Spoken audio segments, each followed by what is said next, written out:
সব জালাল লা ইলাহা ইল্লাল্লাহ লা ইলাহা ইল্লাল্লাহ লা ইলাহা ইল্লাল্লাহ লা ইলাহা ইল্লাল্লাহ মুহাম্মাদুর রাসূলুল্লাহ সাল্লাল্লাহু আলাইহি ওয়াসাল্লাম আল্লাহ আল্লাহ আল্লাহ আল্লাহ আল্লাহ আল্লাহ আল্লাহ তুমি পাঞ্জা তনগানা বিহে তুমি পাঞ্জা নবী তুমি পঞ্জতন মাশাআল্লাহ আল্লাহ আল্লাহ আল্লাহ তুমি পঞ্জতন গানা বিহে তুমি পঞ্জতন নবী তুমি পঞ্জতন পঞ্জতনের নাম শরণে পঞ্জতনের নাম শরণে দূরে যায় নবী তুমি পঞ্জতন মাশাআল্লাহ আল্লাহ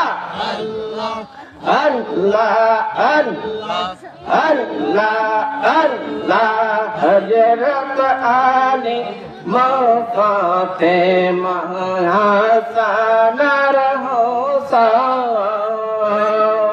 হযরত আলী ফাতেমা হাসান আর হুসাইন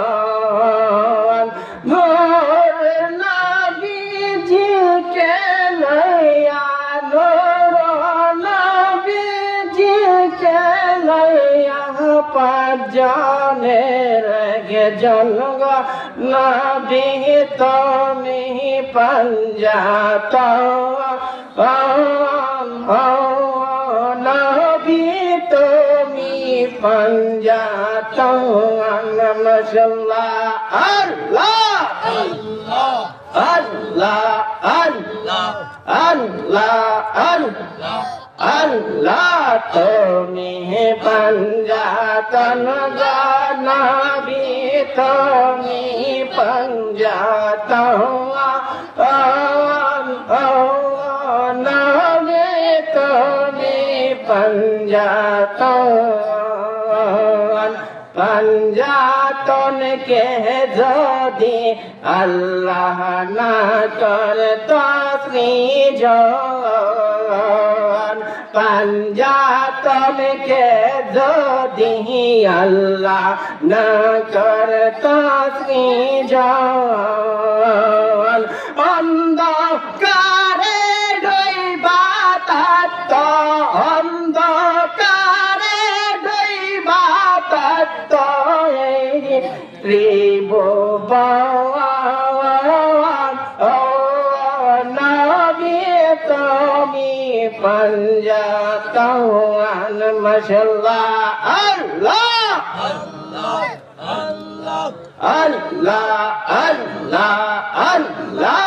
আল্লাহ পঞ্জতন কে পাইতে গেলে ওরে বুঝমন পঞ্জতন কে পাইতে গেলে ওরে বুঝমন জলদি কইরা সরকার রে জলদি কইরা সরকার রে মুর্শিদের চরণ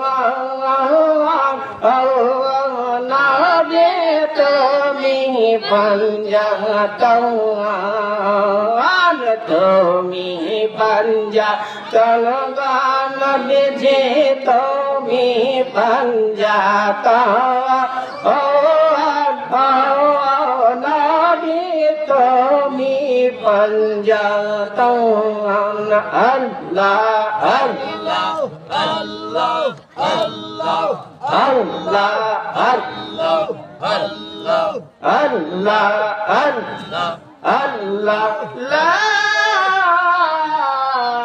इलाहा इल्लल्लाह मुहम्मदुर रासूलुल्लाह सल्लल्लाहु अलैहि वसल्लम।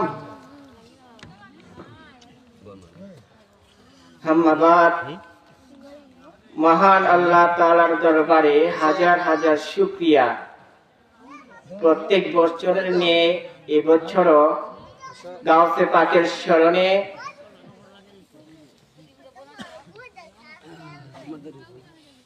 ভূখণ্ড দরবার শরীফ গাউসিয়া মঞ্জিল এর পক্ষ হইতে আশেকান মুরিদানের পক্ষ হইতে প্রতি বছর নিয়ে বামই পূর্ব গ্রামে এই গাউসে পাকের স্মরণের মাহফিলে আসার বসার তৌফিক আল্লাহ তাআলা আমাদেরকে দিয়েছেন। তার জন্য আল্লাহ তাআলার দরবারে আমরা সবাই শুকরিয়া আদায় করি। জুড়ে সুরে একবার বলেন আলহামদুলিল্লাহ।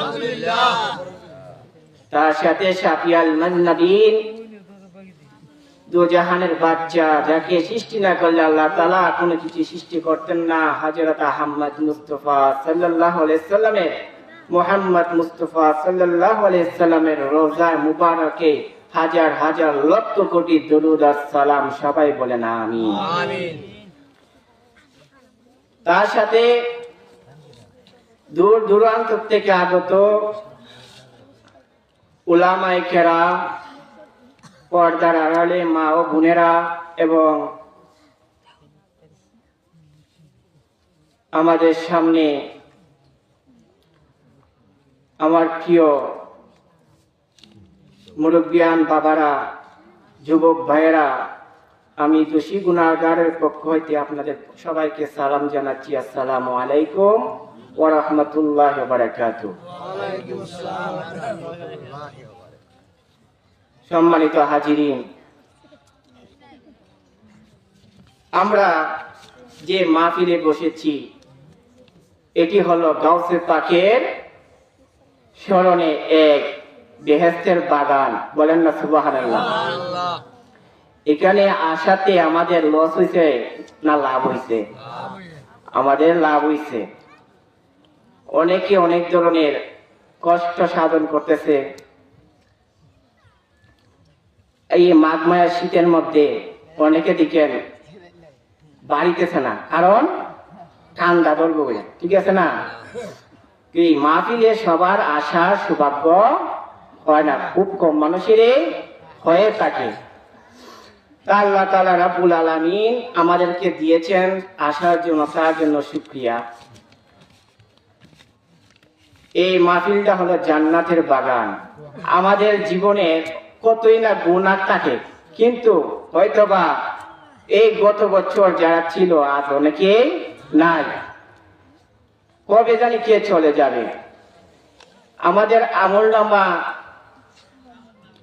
কেউ গ্যারান্টি দিয়ে বলতে পারবে না আমাদের মধ্যে গুনাহ নাই। হয়তোবা এই নফল ইবাদতের উসিলায়, গাউসে পাকের স্মরণে, এই রাতের উসিলায় আমাদের জীবনের সমস্ত গুনাহ আল্লাহ তাআলা মাফ করে দিতে পারেন। বলেন না সুবহানাল্লাহ। আল্লাহ তাআলা রাব্বুল আলামিন এই পৃথিবী সৃষ্টি করেছেন। একটি আয়াতকে আমি সংক্ষিপ্তভাবে বলছি। ইন্নামা কুলুনা লিশাইইন আরাদনাহু, ইন্নামা কুলুনা লিশাইইন আরাদনাহু আন কুলা লাহু কুন ফায়াকুন ইযা কাদা আমরান ফাইন্নামা লা কুন ফায়াকুন। আমি আল্লাহ যখন কোনো কিছু সৃষ্টি করতে চেয়েছি তখন আমি বলা মাত্রই, কোন বলা মাত্রই সমস্ত কিছু পয়দা হয়ে গেছে। বলেন না সুবহানাল্লাহ। যখন আমি বলবো ফায়াকুন, ধ্বংস হয়ে যাও বলার মুহূর্তে কি হবে? কোনো কিছুর অস্তিত্ব বিলীন হয়ে যাবে, থাকবে না। আল্লাহ তাআলা এই সীমিত সময়ের জন্য এই পৃথিবীতে আল্লাহ তাআলা বলেছেন, ইন্নী জাইলুন ফিল আরদি খলিফা, আমি পৃথিবীতে কি করব? খলিফা বা প্রতিনিধি পাঠাবো। এখন আমরা এই পৃথিবীতে এসেছি, আমরা কি আল্লাহ তাআলার খলিফা, কিন্তু সবাই মতন পরিপূর্ণভাবে খলিফত্ব অর্জন করতে পারে না। কিছু কিছু মানুষ, কিছু কিছু ব্যক্তি আল্লাহর প্রিয় হয়ে গেছে, আল্লাহর মহব্বত হয়েছে, তারা হলো কি শ্রেষ্ঠ খলিফা। এখন তারা শ্রেষ্ঠ খলিফা এমনিতেই হয় নাই, কিছু মাধ্যমে করুণ পরিশ্রমে অনেক পরীক্ষার বিনিময়ে তারা আল্লাহর সান্নিধ্য লাভ করেছে। বলেন না সুবহানাল্লাহ। ওয়াল্লাহু ওয়ালিউল মুমিনিন, আল্লাহ মুমিন বান্দাদেরকে অর্থাৎ ওলি বান্দাদেরকে বেশি ভালোবাসেন। বলেন না সুবহানাল্লাহ।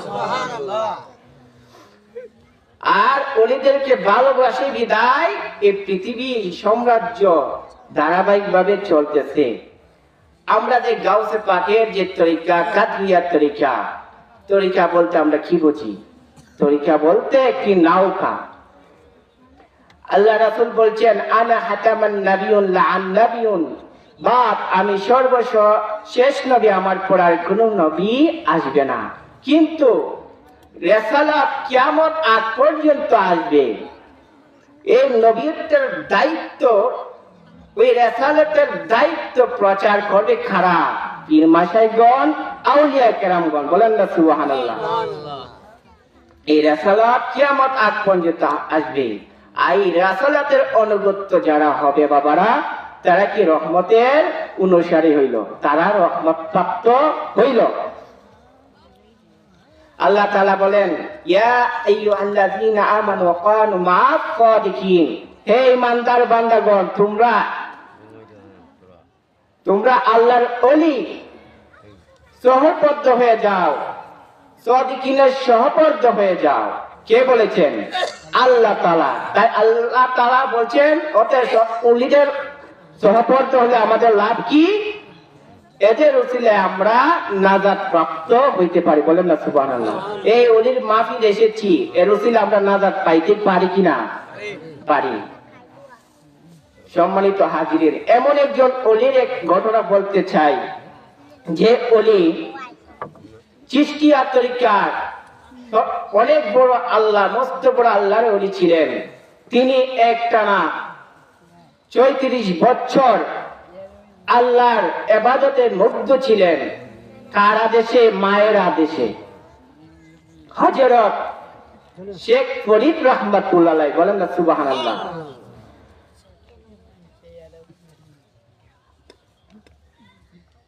সে এমন কঠোর সাধনা করেছে, কিসের রাত, কিসের দিন, কিসের শীত, কিসের গরম, পাহাড়ে নির্জনে কাটিয়েছেন, কতই না কষ্ট করেছেন। আর আমরা এই প্যান্ডেলের মধ্যে যে আসতে পেরেছি, এর জন্য আমরা সৌভাগ্যবান, বা তাদের ন্যূনতম হইতে পারি না, কিন্তু এর উসিলা আল্লাহ আমাদেরকে মাফ করতে পারবে। একটি পথ আল্লাহ তাআলা কি করেছেন? নির্ধারিত করে ফেলেছিল। আল্লাহ আমাদের আমলনামার খাতার উসিলায় আমাদেরকে মাফ করে দিতে পারেন। তো আল্লাহর ওলিরা অনেক কষ্ট করেছেন, কষ্ট করে আল্লাহর ওলি হয়েছেন। উনার আম্মা বলতেছেন শেখ ফরিদ রাহমাতুল্লাহ আলাইহিকে, হে ও শেখ ফরিদ, তোমার সময় হয়েছে, তোমার আমলনামা সিদ্ধি করতে হবে। তুমি দূর পাহাড়ে চলে যাও, পাহাড়ে নির্জনে তুমি আল্লাহর ইবাদত করো এবং তোমার আমলনামা সিদ্ধি করে আসো।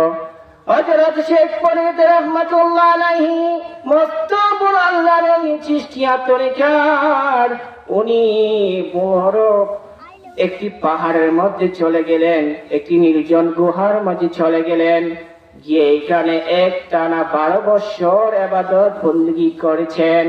12 বছর ইবাদত বندگی করতে গিয়ে তিনি কিছু ভুল করেছেন। ভুল বলতে যখন খিদার যন্ত্রণা পায়, আপনারা খিদার যন্ত্রণা যদি পান সহ্য করতে পারবেন? একদিন দুদিন না খাইয়া থাকতে পারবেন? একদিন দুদিন হয়ে গেল খিদার যন্ত্রণা সহ্য করতে পারলো না, তখন তিনি গাছের ফল এবং পাতা আহরণ করে, খাদ্য আহরণ করে যাপন করে 12 বছর আল্লাহর ইবাদত বندگی করে যখন হযরত শেখ ফরিদ রাহমাতুল্লাহ আলাইহি তার আম্মা জানের কাছে চলে যান, তখন তার আম্মা জান বলে, ওই রে শেখ ফরিদ, তোরে আমি আমল করতে পাঠিয়েছি, আল্লাহর ইবাদত সিদ্ধি করতে পাঠিয়েছি। এরে শেখ ফরিদ, তুই চলে গেলি দুই পাহাড়ে, তোকে তো কাউকে কষ্ট দিতে বলি নাই। তখন হযরত শেখ ফরিদ রাহমাতুল্লাহ আলাইহি বলেন, আম্মাজি কি কষ্ট দিয়েছি? পাহাড়ে তো কেউ নেই, আমি কষ্ট কাকে দিয়েছি?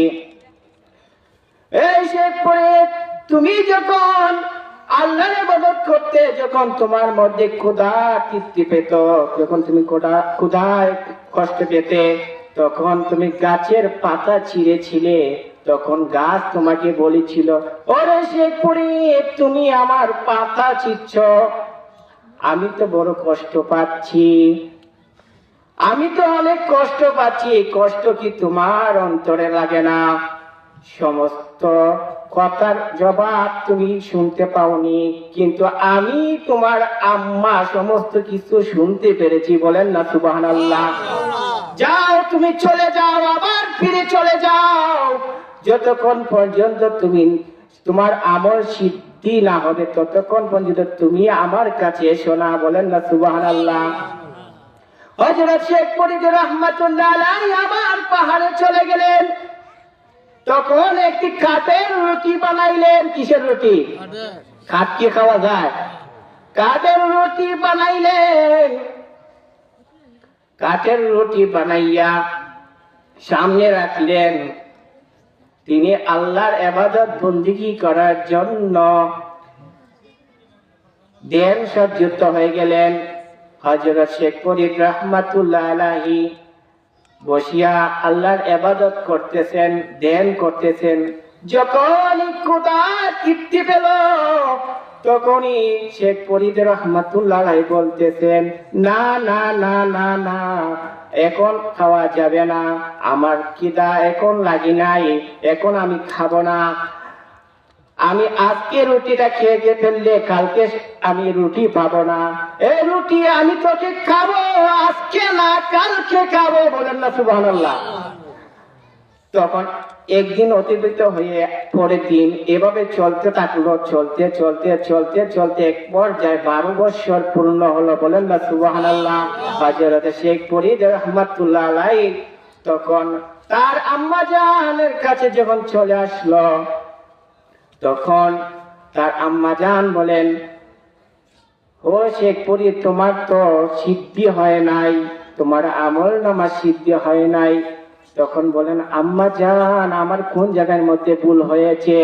তখন তার আম্মা জান বলল, শেখ ফরিদ রে, তুমি যখন খিদা পেয়েছে, তুমি একটি রুটি বানাইছো, তুমি রুটির আশা দিছ, আশা কেউ আশা দিয়া যদি তুমি ইবাদত বندگی করো, তাহলে আল্লাহ তাআলা তোমার ইবাদত কবুল করবে না। বলেন না সুবহানাল্লাহ। তখন শেখ ফরিদ রাহমাতুল্লাহ আলাইহি মনের দুঃখে আবার চলে গেলেন।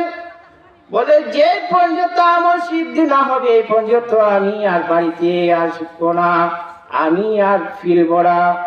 তখন শেখ ফরিদ রাহমাতুল্লাহ আলাইহি একটি কুয়ার ভিতরে উপরে গাছের মধ্যে রশি বেঁধে, পায়ের নিচে রশি বেঁধে কুয়ার নিচে ঢুকে উপরে পা দিয়ে নেশার মাথার মাঝে দিয়ে আল্লাহর জিকির পাঠ করতেছে। বলেন না সুবহানাল্লাহ।